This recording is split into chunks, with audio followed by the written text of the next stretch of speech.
Hallelujah. प्रभु यीशु मसीह के नाम से सबको जय मसीह की और शालोम। और वचन शुरू करने से पहले जैसे कि आप जानते हैं ये प्रोग्राम रिकॉर्डिंग होती है इस प्रोग्राम की, और ये program serving people in need of fellowship एक यूट्यूब चैनल है, उस पर डाला जाता है। सो कृपया करके इस प्रोग्राम को जब आप सुनते हैं तो इसको आप सब्सक्राइब भी करें और साथ में दूसरे लोगों को भी शेयर करें ताकि दूसरे लोग भी आशीष पाएं। और मैं बता दूं कि ये जो प्रोग्राम है हमारा डेली सुबह रिकॉर्ड होता है और यूट्यूब पे जाता है, तो डेली आप लोग इस वचन को सुन सकते हैं और दूसरे लोगों को भी शेयर कर सकते हैं। तो इसको जरूर करें, और ताकि ये वचन इसलिए नहीं कि मैं प्रचार कर रहा हूँ, ये वचन इसलिए क्योंकि ये परमेश्वर का वचन है और परमेश्वर का वचन जिंदगी बदलने वाला वचन है। और आज परमेश्वर के वचन के बिना हम कोई कार्य नहीं कर सकते। तो इसको आप जरूर शेयर करें दूसरे लोगों को और आशीषित हो। प्रभु आप सबको आशीष बरकत दे। आइए हम लोग परमेश्वर के वचन में चलेंगे। हम लोग निकालेंगे लूका की अंजील, उसका 8 अध्याय उसकी 4 आयत से पढ़ेंगे। हम निकालेंगे लूका की अंजील, उसका 8 अध्याय उसकी 4 आयत से देखेंगे। आइए हम लोग परमेश्वर के वचन में चले, पढ़ेंगे ब्रदर रोहित के साथ। Praise the Lord. Praise the Lord brother. लूका 4:8 में लिखा है, जब बड़ी भीड़ इकट्ठी हुई और नगर नगर के लोग उसके पास चले आते थे तो उसके दृष्टांत में कहा। हाँ, उसने दृष्टांत में कहा। आगे पढ़ेंगे, क्या लिखा है कि एक बोने वाले बीज बोने निकला। हाँ, एक बीज बोने वाला बीज बोने निकला। आगे, बोते हुए कुछ मार्ग के किनारे गिरा और बोते हुए कुछ बीज मार्ग के किनारे गिरा। आगे, और रौंदा गया रोंदा गया यानी कुचला गया। आगे, और आकाश के पक्षियों ने उसे चुग लिया। आकाश के पक्षियों ने उसे चुग लिया। ठीक है, ये पहली भूमि है, याद रखना। आगे पढ़ेंगे। और कुछ चट्टान पर गिरा और और उपजा, कुछ बीज चट्टान पर यानी पथरीली भूमि पर गिरा और उपजा। आगे, परंतु तरी न मिलने के से सूख सूख गया। परंतु तरी ना मिलने से सूख गया। उसे पानी ना मिला, उसे नमी नहीं मिली और वह सूख गया।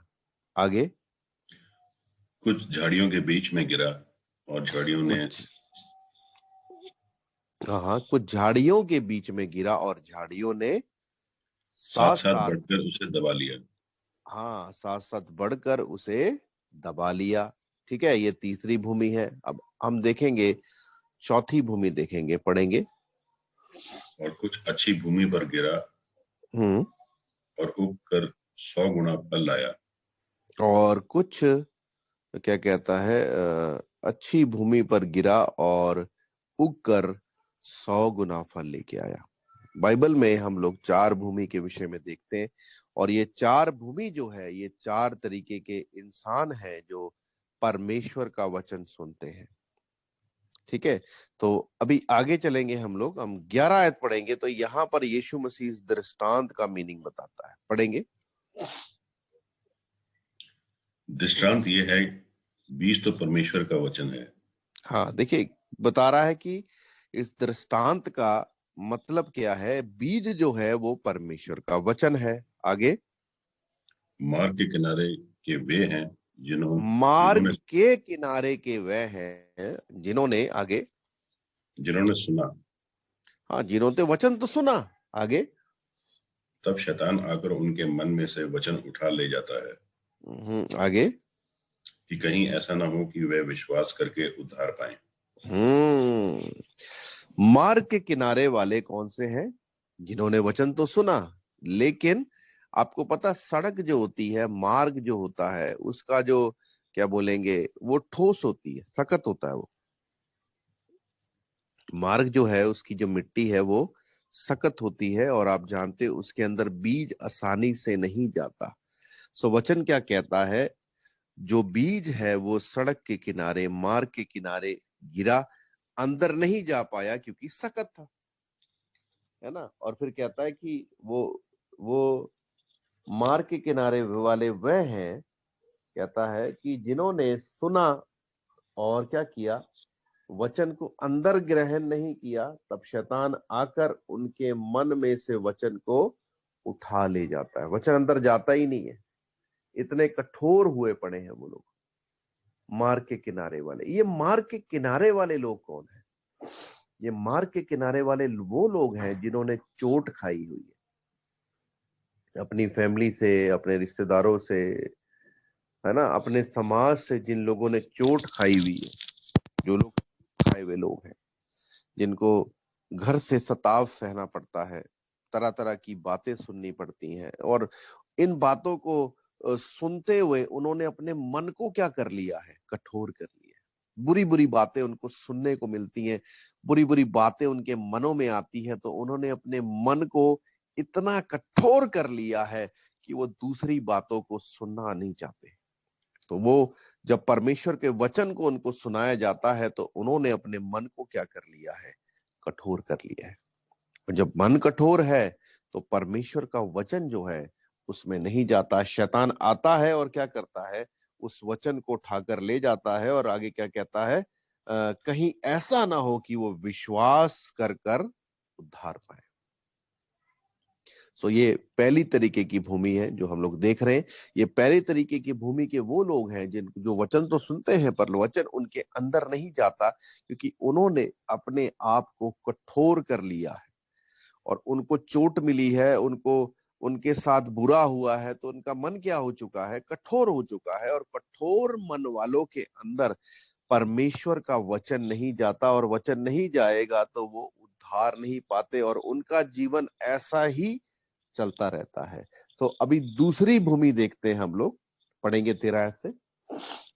चट्टान पर के वे हैं कि हाँ जब सुनते हैं तो आनंद से वचन को ग्रहण तो करते हैं। हाँ, चट्टान के वह हैं जो क्या करते हैं, वह सुनते हैं तो आनंद से वचन को क्या करते हैं, ग्रहण करते हैं, बड़ा खुश होते हैं। हाँ हाँ, बड़ा बढ़िया वचन था, आज का वचन तो मेरे लिए था, आज के वचन के द्वारा तो मैं ये कर दूंगा, वो कर दूंगा। ये देखिए आगे क्या बोलता है, वो आनंद से ग्रहण करते हैं, परंतु आगे जड़ न पकड़ने से वे थोड़ी देर तक विश्वास रखते हैं। जड़ ना पकड़ने के कारण वो थोड़ी देर तक विश्वास करते हैं। आगे और और परीक्षा के समय परीक्षा, बहक जाते हैं। और परीक्षा के समय क्या हो जाते, बह जाते। ऐसे लोग भी हैं कलीसिया में जो वचन को सुनकर दलेरी से खड़े होते हैं और बोलते आज ही हम लोग ऐसा करेंगे, असी उदा करांगे, असी फलाना कर दांगे, असी ये कर दांगे। लेकिन जब परिस्थिति आती है, क्या लिखा है, कहता वचन को आनंद से ग्रहण तो करते हैं, परंतु जड़ न पकड़ने से वह थोड़ी देर तक ही विश्वास करते हैं, और परीक्षा के समय क्या होते हैं, बहक जाते हैं। और सबसे पहले वो ही क्या बोलते हैं, बहक जाते हैं। क्यों बहक जाते हैं? वो पौधा जो है वचन सुनकर बाहर तो आ गया, है ना, बीज बोया गया झाड़ियों में, सॉरी पथरीली भूमि में, वो बाहर तो आ गया वचन को सुनकर, लेकिन नमी नहीं थी, मिट्टी में नमी नहीं है, तो इसके कारण वो क्या हो गया, धूप पड़ी, समस्या आई, प्रॉब्लम आई, और वो क्या हो गया, बहक कर भाग गया। सो कलीसिया में ये दूसरे तरीके के लोग हैं जो आते हैं, है ना। तीसरे तरीके के लोग देखते हैं हम लोग, पढ़ेंगे आगे 14 से। जो झाड़ियों में गिरा सो वे हैं जो सुनते हैं। जो झाड़ियों में गिरा, ये वे हैं जो सुनते हैं। ठीक है, देखिए देखिए तीनों में क्या है, सब सुनते हैं। अब क्वालिटी देखिए, जब हम लोग पढ़ते हैं, पहली भूमि के विषय में पढ़ते हैं, वो भी उन्होंने भी सुना, दूसरी भूमि के विषय में पढ़ा, उन्होंने भी सुना। अब ये तीसरी भूमि वाले कौन से, ये भी सुनते हैं, है ना। 14 फिर से पढ़ देंगे, बोलता है ये भी सुनते हैं। आगे पढ़ेंगे दोबारा 14। जो झाड़ियों में गिरा सो वे हैं जो सुनते हैं, वो भी सुनते हैं, पर होते होते चिंता और धन और जीवन के सुख विलास में फंस जाते हैं। हाँ, और देखिए क्या बोलता है, कहता है पर आगे चलकर चिंता, धन और जीवन के सुख विलास में फंस जाते हैं, और उनका उनका फल फल नहीं नहीं पकता। नहीं पकता। समझ आ रही है आपको मेरी बात?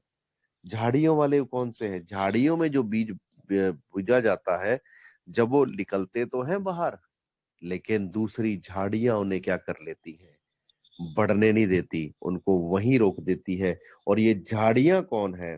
परमेश्वर का वचन बताता है ये झाड़ियां जो है वो चिंता है, धन धन का लालच है, और जीवन के सुख विलास में ये लोग फंस जाते हैं। ये तीसरे तरीके की भूमि है, बहुत ही खतरनाक तरीके की भूमि है। भी 3 भूमियों को हम देख देख चुके हैं, ये तीसरी भूमि को हम लोग देख रहे हैं। और तीसरी भूमि के वह है जो वचन तो सुनते हैं, लेकिन वो किस में फंस जाते हैं, उनको झाड़ियां आगे नहीं बढ़ने देती। और ये झाड़ियां क्या है? ये परिस्थितियां, ये उनकी अभिलाषाएं हैं, धन का लालच है, उनकी चिंताएं हैं, वो उनको बढ़ने नहीं देती। और जब वो बढ़ेंगे नहीं तो उनका फल जो है वो पकेगा नहीं, उनका फल कच्चा ही गिर जाता है। ये 3 तरीके के लोग कलीसिया में आते हैं, है ना। अब चौथे देखेंगे, हम लोग पढ़ेंगे आगे। पर अच्छी भूमि में के वे है जो वचन सुनकर भले और उत्तम मन में संभाले रहते हैं। दोबारा पढ़ेंगे और एक बार फिर से आयत को। पर पर अच्छी अच्छी भूमि भूमि के वे हैं जो वचन जो सुनकर, हाँ, भले और उत्तम मन में संभाले रहते हैं, भले और उत्तम मन में संभाले रहते हैं और और धीरज धीरज से से फल फल लाते हैं। लाते हैं। देखिए चौथी भूमि के क्या है, बोलता वो भी क्या करते हैं, वचन को सुनते हैं। अच्छी भूमि के वह हैं जो वचन सुनकर, देखिए यहां भी लिखा सुनकर। चारों में क्वालिटी क्या? चारों सुनने वाले हैं, लेकिन चौथे में बड़ी क्वालिटी क्या है? जो वचन सुनकर भले और उत्तम मन में संभाले रहते हैं और धीरज से फल लेके आते हैं। कोई 30 गुना, कोई 60 गुना, कोई 100 गुना। आज हमें अपनी जिंदगी को जांचना है, हम कौन सी भूमि है। कहीं हम मार्ग वाली भूमि तो नहीं है, कहीं हम अपने आप को हमने सख्त तो नहीं कर रखा, कहीं हमने अपने आप को कठोर तो नहीं कर रखा, कहीं हम उस पथरीली भूमि, उस पहाड़ी वाली भूमि के समान तो नहीं है कि हम वचन सुनकर एकदम दिलेरी से तो बढ़ जाते हैं, लेकिन जब धूप पड़ती है, जब परिस्थिति आती है तो एकदम ठंडे हो जाते हैं। या हम तीसरी भूमि वाले हैं जो झाड़ियों में बीज बोया गया, और जब हम बाहर निकलने लगते हैं, बढ़ने की कोशिश करते हैं, तो झाड़ियां यानी परिस्थितियां, चिंताएं, धन का लालच, शरीर के विलासा, सुख विलास विलास का जो लालच है वो हमें क्या कर देता है, बढ़ने से रोक देता है। और वचन कहता उनका फल पकता नहीं है। लेकिन जो चौथी भूमि के हैं, बाइबल बताती है वो वचन को क्या करते हैं, अपने अंदर संभाल के रखते हैं। चौथी भूमि के वह है जो वचन को अंदर संभाल के रखते हैं और सही समय पर धीरज के साथ क्या करते हैं, फल लाते हैं। आज देखिए जब हम इस वचन को पढ़ते हैं तो इस वचन में 4 तरीके की भूमि के विषय में बताया गया है। मैं आपको बताना चाहता हूं, जो बीज है वो परमेश्वर का वचन है, बीज में कमी नहीं है। बीज जो है वो परमेश्वर का जो वचन है वो सेम है, लेकिन भूमि अलग अलग होने के कारण, भूमि अलग अलग, भूमि का जो प्रकार है वो अलग होने के कारण वो उसी तरीके से फल लेके आती है। सो आज हमें अपनी जिंदगियों को जांचने की जरूरत है कि हम कौन सी भूमि है। और मैं बताना चाहता हूं, भूमि को तैयार करने के लिए किसान क्या करता है, उसमें हल चलाता है। और जब उसमें हल चलता है तो उसमें से जो पत्थर है, बड़े बड़े पत्थर, छोटे छोटे पत्थर, उसको बाहर निकाल कर फेंका जाता है। घास है तो उसको घास को निकाल कर फेंका जाता है, अगर जंगली बूटी लगी उसको निकाल कर फेंका जाता है। और किसान क्या करता है, उसमें पानी लगाता है, पानी के बाद उसको हल चलाकर अच्छे से नम्र करता है, और जब वो नरम हो जाती है तब उसमें बीज बोता है। आज चर्च में, कलीसियाओं में, चाहे कोई भी कलीसिया है इस पूरी दुनिया में, चाहे कोई भी कलीसिया है, उन सब कलीसियाओं में इस 4 तरीके के लोग पाए जाते हैं। आज हमें अपने आप को जांचने की जरूरत है कि हम कौन से लोग हैं, हम कौन सी भूमि के लोग हैं, हमें अपने आप को जांचने की जरूरत है। तो आज बोलना आपको एक बात कहना चाहता हूं कि अगर आप उपजाऊ भूमि होना चाहते हैं, देखिए परमेश्वर के वचन में कोई कमी नहीं है। चाहे आप पास्टर पंकज से सुने, चाहे किसी भी खुदा के दास से सुने, परमेश्वर का वचन सेम है। और परमेश्वर का वचन जो है, वो जो बीज है वो सामर्थी है, और वो 100 गुना फल लाने के लिए सामर्थी है। ऐसा नहीं है कि वो बीज अलग अलग तरीके का है, कि जो मैं प्रचार करता हूं वो बीज अलग है, जो कोई दूसरा खुदा का दास प्रचार करता है उसका बीज अलग है। बीज एक ही है, परमेश्वर का वचन एक ही है, लेकिन भूमि जो है वो डिपेंड करती है कि वो कैसा फल लेके आएगी। आज भूमि जो है वो हमारा मन है। ये परमेश्वर का वचन हमारे मन में बोया जाता है, और आज हमें इस वचन को अपने मन में ग्रहण करना है। और जब तक, याद रखिए, जब तक भूमि भूमि सबसे बड़ी बात है, भूमि को पहली बात क्या है, अपनी भूमि को जो कठोरता है उसको खत्म करना है, उसको नम्र करना है ना। सड़क के किनारे वाली भूमि नहीं बनना, हमें अपने आप को नम्र करना है।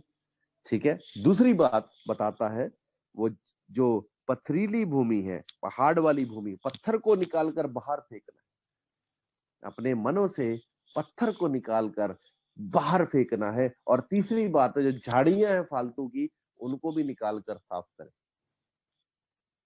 जब तक आप इन चीजों को नहीं करेंगे, मैं आपको बताना चाहता हूं, आप परमेश्वर के वचन को सुनते तो रहेंगे, परमेश्वर का वचन आपको सुनता मिलता रहेगा, आप बोलेंगे क्या वचन था आज का, आहा हा हा, बड़ा बढ़िया वचन था, आज का वचन तो बहुत ही जबरदस्त वचन था भाई। लेकिन वो वचन थोड़ी देरी आहा हा उहू होगा, उसके बाद कुछ आपके जीवन में काम नहीं करेगा। क्योंकि वचन क्या कहता है, एक बार हम ब्रदर रोहित के साथ पढ़ेंगे, याकूब उसका 1 अध्याय उसकी 21 आयत पढ़ के देखिए क्या कहता है। याकूब 1 अध्याय उसकी 21 आयत, वचन क्या कहता है यहाँ पर। आज हम लोग डेली परमेश्वर का वचन सुनते हैं, है ना, डेली हम परमेश्वर के वचन को सुनते हैं, क्योंकि डेली वचन सुनने वाला, डेली वचन खाने वाला, सुनिए, डेली बादाम खाने वाला क्या होगा, है ना, जो डेली बादाम खाता है वो क्या होगा, उसको ताकत तो मिलेगी ना। पर लेकिन आज हम डेली परमेश्वर का वचन ले रहे हैं, ये वचन हमारी जिंदगी में काम क्यों नहीं कर रहा। डेली हम परमेश्वर का वचन लेते हैं, समस्या कहाँ है। देखिए पढ़ेंगे, 21 आयत पढ़ेंगे, क्या लिखा है। इसलिए सारी मलिनता और बैर भाव की बढ़ती को दूर करके उस वचन को हाँ नम्रता से ग्रहण कर लो, हाँ, जो हृदय में बोया गया और जो तुम्हारे प्राणों का उद्धार कर सकता है। क्या कहता है वचन, एक बार फिर से पढ़ लेंगे 21 आयत, स्लो स्लो पढ़ेंगे, तोड़ तोड़ के। इसलिए सारी हाँ मलिनता जी। और बैर इसलिए भाव की, सारी मलिनता, मलिनता क्या है, गंदगी, जेलसी, है ना, शरीर के काम, जब तक आपके मन में, है ना, आपका मन कठोर है, जब तक पत्थर आपके मन में भरे पड़े हैं, जब तक आपके मन में झाड़ियां हैं, वो परमेश्वर का वचन आपके अंदर कार्य नहीं कर सकता। आप लोगों ने देखा 3 तरीके के कारण थे, यीशु मसीह ने 4 तरीके की भूमि के विषय में बताया, और 3 तरीके की भूमि ऐसी भूमि है जो फल नहीं लाती, और उसके कारण क्या है उसने बताया, कठोर, वो पथरीली है, और झाड़ी वाली है। तो आज आपको क्या करना है कि शायद फिर से पढ़ेंगे, परमेश्वर के वचन को देखेंगे हम लोग। इसलिए सारी मलिनता सारी और बैर मलिनता भाव, और बैर भाव करना, ये सब क्या है, ये शरीर के काम है। और जब तक आपके अंदर, आपके मन में शरीर के काम है, मैं आपको सच कहता हूं, आप फल नहीं ला सकते। खुदावंद यीशु मसीह ने कहा, देखिए एक आयत पढ़ना चाहूंगा आपके साथ, इसको दोबारा पढ़ेंगे, लेकिन उससे पहले हम लोग याकूब 1 की 21 को दोबारा पढ़ेंगे, लेकिन उससे पहले यूहन्ना उसका 15 अध्याय उसकी 16 आयत देखेंगे। खुदावंद यीशु मसीह क्या कहता है, देखिए एक बार वचन को, आइए वचन को देखें, यूहन्ना 15 की 16 पढ़ के देखिए क्या कहता है यीशु मसीह।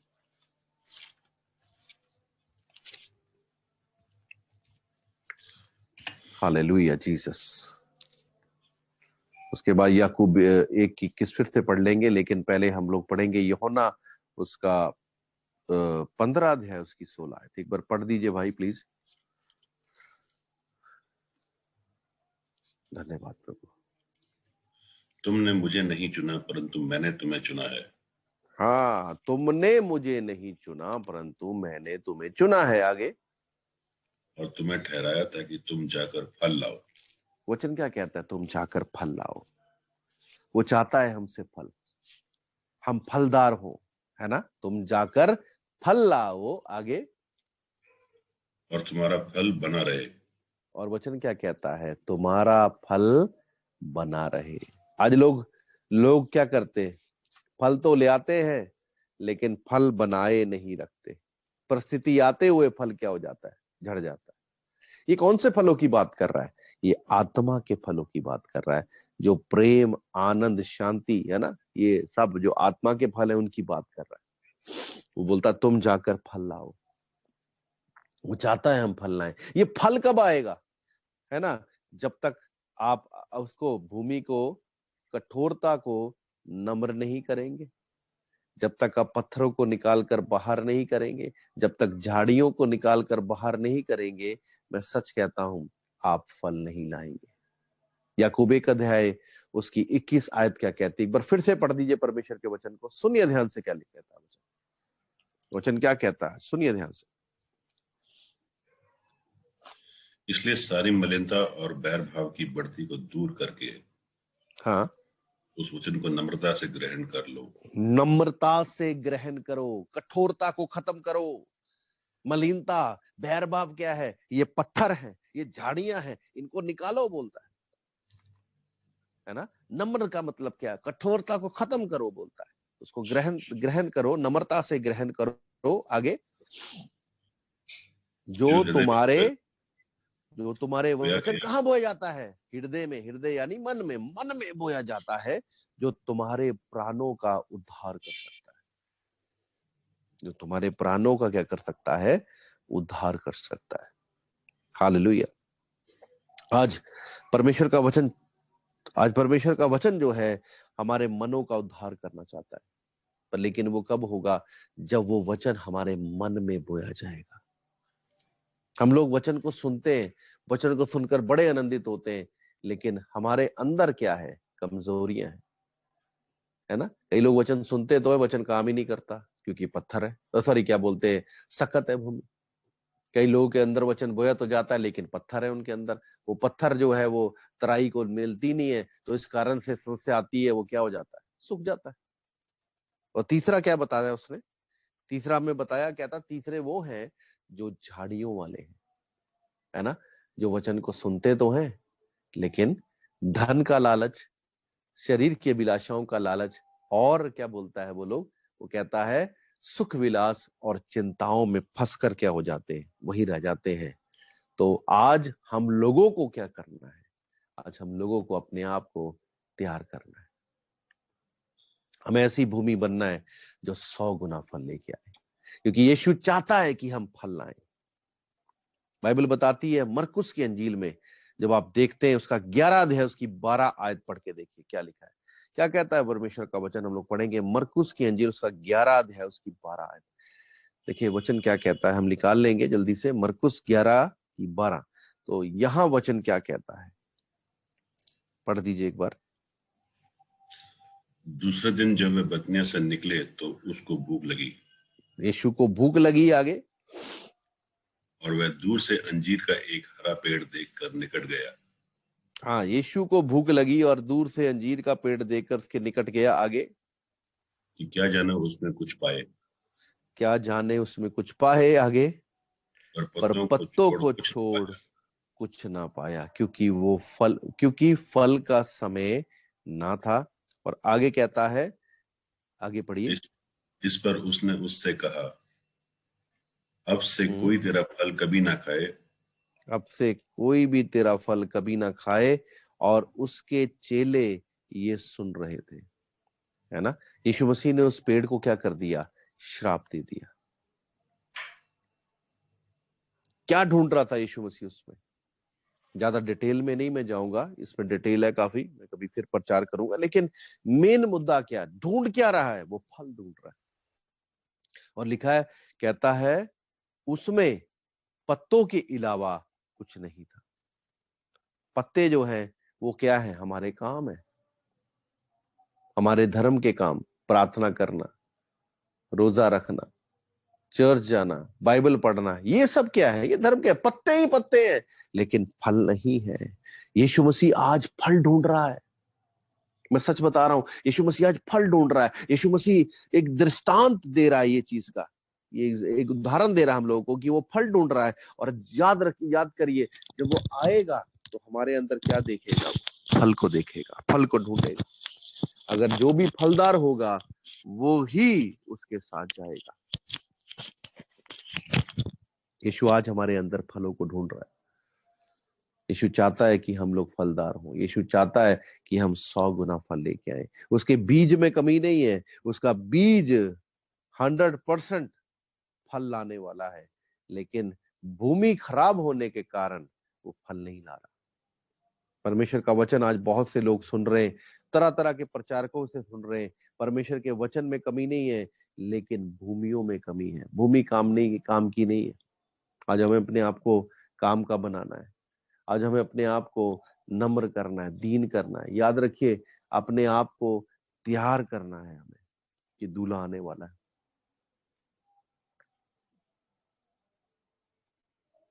सब कुछ मन से कनेक्टेड है। एक आयत देखना चाहता हूं मैं आपके साथ, यिर्मयाह की किताब, उसका 17 अध्याय, उसकी 10 आयत पढ़ के देखिए वचन क्या कहता है। यहां भी वो मन के विषय में बात करता है। पढ़िए यिर्मयाह 17 की 10, क्या कहता है वचन। यहां भी यिर्मयाह मन के विषय में बात करता है। पढ़े। मैं यहोवा मन की खोजता और हृदय को जांचता हूँ। परमेश्वर भी क्या करता है? मन को खोजता है और हृदय को जांचता है। आगे, ताकि प्रत्येक जन को उसकी चाल चलन के अनुसार, अर्थात उसके प्रत्येक कामों व्यक्ति को उसके चाल चलन के अनुसार उसके कामों का फल दे। परमेश्वर आज आपके मन को देख रहा है, याद रखिएगा। बाइबल बताती है जब ये शमूएल यिशै के घर में गया, है ना, दाऊद के राजा, सॉरी, इजराइल के राजा का अभिषेक करने के लिए। सो बाइबल बताती है वो सब भाइयों को देख रहा था। उसके बड़े भाई को देखा, दाऊद के बड़े भाई को देखा, तो वो आर्मी में काम करता था। तो सोचा कि यही होगा राजा, लेकिन परमेश्वर ने कहा ये नहीं है। उसके वो कट काट को देख रहा था, उसकी वो हाइट को देख रहा था, वो सोच रहा था यही होगा। परमेश्वर ने कहा ये नहीं है। उसने दूसरे को देखा, परमेश्वर ने मना कर दिया। 7 भाइयों को देखा, परमेश्वर ने मना कर दिया। फिर क्या शमूएल ने यिशै से पूछा, यिशै तेरा कोई और भी पुत्र है? बोलता हाँ एक है, जो जंगल में भेड़ बकरियां चराने गया है। वो कहता जाओ पहले उसको बुला के लाओ, फिर मैं खाना खाऊंगा। और बाइबल बताती जब दाऊद आया तो परमेश्वर ने कहा यही है, इसका अभिषेक कर। और वहां बड़ी अच्छी आयत लिखी है, जब हम पढ़ते हैं पहला शमूएल उसका 16 अध्याय उसकी 7 आयत पढ़ते हैं, तो वहां क्या लिखा है? पढ़ देंगे भाई मेरे साथ। पहला शमूएल 16 की 7 पढ़ के देखिए क्या लिखा है। देखिए वचन क्या कहता है।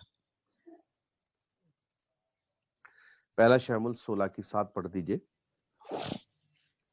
परंतु यहोवा ने शमूएल से कहा, ना तो उसके रूप पर दृष्टि कर ना और तो ना उसके उसके रूप डील पर की दृष्टि ऊंचाई पर। कर, ना उसकी कद काठ पर, उसकी डील की ऊंचाई पर, डील डॉल पर। हम लोग क्या देखते हैं? यही देखते हैं, है ना। पढ़िए आगे। क्योंकि मैंने उसे अयोग्य परमेश्वर जाना कहता है। मैंने उसे अयोग्य जाना है। आगे, क्योंकि यहोवा को देखना मनुष्य का सही नहीं है। यहोवा का देखना मनुष्य का नहीं है। आगे, मनुष्य तो बाहर का रूप देखता है। मनुष्य का देखता, बाहर का रूप देखता है, कितना सुंदर दिखता है, कितने पैसे कमाता है, कौन सी जॉब करती है ना, कितनी प्रॉपर्टी है, कितनी पढ़ाई की है ना, कितना कद है, कौन सी फैमिली से है, कौन सा बैकग्राउंड है। मनुष्य क्या देखता है? ये सब देखता है। लेकिन बाइबल क्या कहती है? पढ़े आगे, पढ़िए। मनुष्य तो बाहर का रूप देखता है, परंतु यहोवा की दृष्टि मन पर रहती है। यहोवा की दृष्टि किस पे रहती है? मन पर। मैं आज कहना चाहता हूं, परमेश्वर आपको नहीं देख रहा, आपके कामों को नहीं देख रहा, परमेश्वर आपके मन को देख रहा है। परमेश्वर आपके मन को देख रहा है, और आपके मन को देखकर ही वो आपके कामों का प्रतिफल आपको देगा। अब जितने बड़े बड़े काम खुदा के लिए कर लें, लंगर लगा लें, भूखों को खाना खिला लें, है ना, नंगों को कपड़े पहना लें, जो मर्जी आप काम कर लें, लेकिन अगर आपका मन शुद्ध नहीं है, अगर आपका मन सही नहीं है, तो याद रखिए आपको उसका प्रतिफल नहीं मिलेगा। यिर्मयाह 17:10 एक बार फिर से पढ़ देंगे।